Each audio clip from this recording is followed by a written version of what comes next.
Here is the key, man. Because you don't need anybody's permission to love yourself. A lot of people, a lot of kids right now, especially right now, are growing up thinking that their self-esteem is rooted in what they can do. Their self-esteem is linked to how good they look. Their self-esteem is linked to what kind of car they ride in, what kind of clothes they wear. I'm talking about young kids, man. Yeah. Young kids. I'm telling you, man, depending on who's raising them. I remember when I was a little kid, the only time you got that kind of praise from men that looked like us is when you walked into the barbershop with your report card and it had all A's on it. Some A's and some B's on it. And they might tell you, hey man, you need to bring them B's up, but that's good. They didn't make a big deal about what we was wearing because none of that mattered. Self-esteem has nothing to do with that, man. Has nothing to do with that. Word of the day, high self-esteem. High self-esteem is the love I have for myself. You don't need nobody's permission to have love for yourself.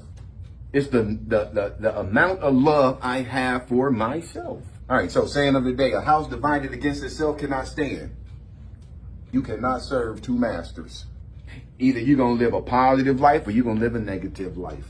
But you can't do both, or you're going to be confused. All right, here we go. This talk is for educational purposes only and is not a substitute for professional advice. If you or someone you know needs help, please reach out to a mental health therapist. Contact the National Suicide Prevention Lifeline at 1-800-273-8255.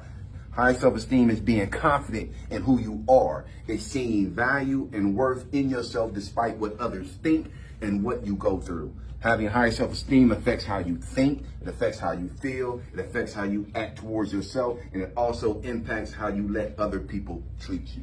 When we place a high value on ourselves, we have high self-esteem. When we place a high value on ourselves, we have high self-esteem. The real you. That's what we're talking about. How do we place high value on ourselves? That's the question. When we place high value on ourselves, we have high self-esteem. But the question becomes, how do we place high value on ourselves? It's easier said than done, but can somebody tell us how to do it? Yes, by showing integrity. Yes. That's how you place a high value on yourself, by showing integrity. Because what integrity says is that I'm going to do the right thing even when nobody else is watching me. It's easy to do the right thing when you know you got an audience and people are paying you attention. But ain't nobody around and you still do the right thing because it's important to you. That's integrity. By showing integrity, we place a high value upon ourselves. Integrity is the quality of being honest and having strong moral principles. Integrity is the quality of being honest. You are an honest person. And having strong moral principles. Moral principles. You ain't selling drugs in your community. You ain't out in your community causing confusion, shooting up people's houses, breaking into people's houses. It's the state of being whole and undivided. Integrity is the quality of being honest and having strong moral principles. It's the state of being whole and undivided. You're not divided with yourself. You don't have a conflict within yourself. You don't have a conflict within yourself. When we only do good when people are watching or with an expectation of getting something in return, we're doing the opposite of building healthy self-esteem. So if you're the type of person, or if you know people, the only time they do good is when other people are watching, or the only time they help somebody or do good is with an expectation of getting something, you're doing the total opposite of building self-esteem. You're not building your self-esteem because guess what? You know. You can front to people all you want to, show people whatever mask you want, but you know. To build high self-esteem, we need a paradigm shift. Yeah, we about to get deep. To build self-esteem, high self-esteem, we all need a paradigm shift. Because guess what? You're not going to get to the next level thinking the way you think today. You don't have the skills to get to the next level thinking the way you think today. So in order for you to grow, move to the next level, you got to change the way you think.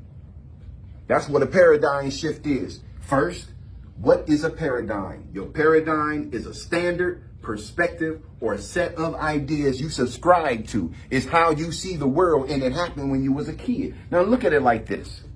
Now say if you're a kid and you're born into a family, Liberty City, Miami, pork and bean projects. By the time you're 5 years old, you can see mommy selling dope out the house. People come in the house, buy dope all the time. You're just a little young kid. You see the plate with the crack on it and the crumbs and all that other stuff. So you growing up, by the time you turn 10 years old, your mama say to you, now this year for school, I'm going to let you earn your school money this year to buy your clothes. The kid 10 years old, for real? And I can pick out my own clothes and buy it myself? Yeah. You going to get me a summer job? No. When I leave, this is what I want you to do. Sell some of this crack to my customers when they come. This is a nickel. This is a 10. This is a 20. See that little shake over there? If they got like $5 or $10, you give them that. She just trained them.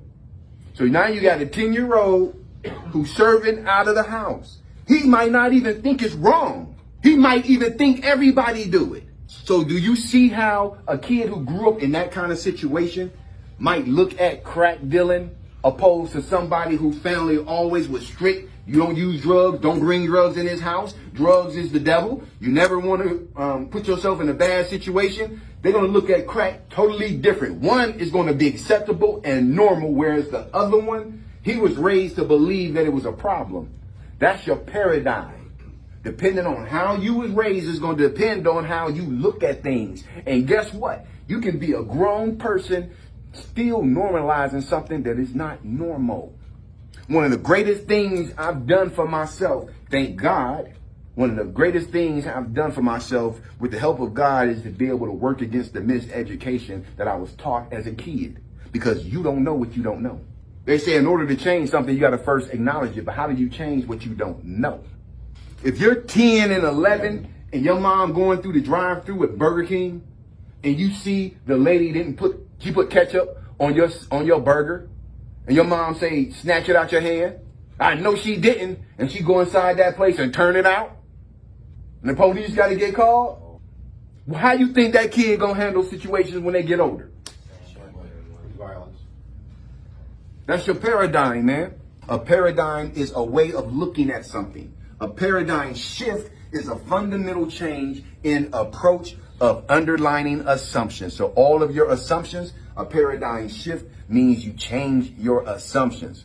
Paradigm shift is when information contradicts your underlying assumptions. When we receive new information that changes our view of the world, we experience a paradigm shift because the new information may contradict what we once believed. When we open ourselves to differing ideas and perspectives, we grow because we don't know what we don't know. Self-talk is the key. I said that the other day. Self-talk is the key to building high self-esteem because it is the way you talk to yourself, and it can be good or bad because your self-talk can be, I'm too fat, I'm too skinny, I'm too tall, I'm too dark, I'm too light, I'm too old. Self-talk is the inner voice, and you might not be aware that you're doing it, but you almost certainly are. This inner voice combines conscious thoughts with internal beliefs and biases to create an internal monologue you hear throughout the day. So all day during the day, you are communicating with yourself. It is not what others say that tears us down. It is what we say to ourselves when they're done talking that affects us. Through positive self-talk, we give affirmations to ourselves, and I love me is the most powerful statement we can make to ourselves. That's the most powerful thing you can ever say to yourself is I love me. That's more powerful than your kids saying it. I don't care who your significant other. It's more important for you to say, I love me, than for them to say it, and you feel good about it. Building high self-esteem starts with you because you can't give away what you don't have, and you can't express what you don't feel. Before you can love another person properly, you must first love yourself. How to build high self-esteem, intuition and discernment. Intuition is a thing one knows or considers likely from instinctive feeling rather than conscious reasoning. So my intuition might kick in. See, I'm different than a whole lot of people when it comes to intuition because they got some people around them who they know something going on with these people. Yeah, man. There's some people who hanging around some people. There's some people who got some people around them and you know they funny. You know they shaky. You know something ain't right with them, but you waiting to figure it out. But your intuition is already telling you. You're getting the vibe. You waiting to figure out what it is, why you can't trust this person. I'm just waiting to figure out what it is, man, because when I figure out what it is, I'm going to know something. Well, I ain't got to figure out nothing to know something. I already know something. I got a feeling. And I don't have to wait until the next shoe to fall for me to stop being around you. If I'm around a person and every time I get around you, I feel bad about myself, Every time I get around you, I get this uneasy feeling that something bad is going to happen. We go to another level. Some of us got people who we hang around, and every time we around them, something bad happen. And we still hang with them. I don't wait to figure it out, man. If I get a funny feeling about somebody, I trust myself. Because for you to still be around somebody you got a feeling with, that says you don't trust your intuition. Intuition and discernment. Intuition is a thing one knows or considers likely from instinctive feeling rather than conscious reasoning. It's the ability to understand something immediately without the need to think it over. It's the ability to understand something immediately without the need to think it over. It's our inner voice, a felt sense. And now we're going to talk about discernment, because that was intuition. And they're two sides of the same coin. Discernment is the ability to judge well.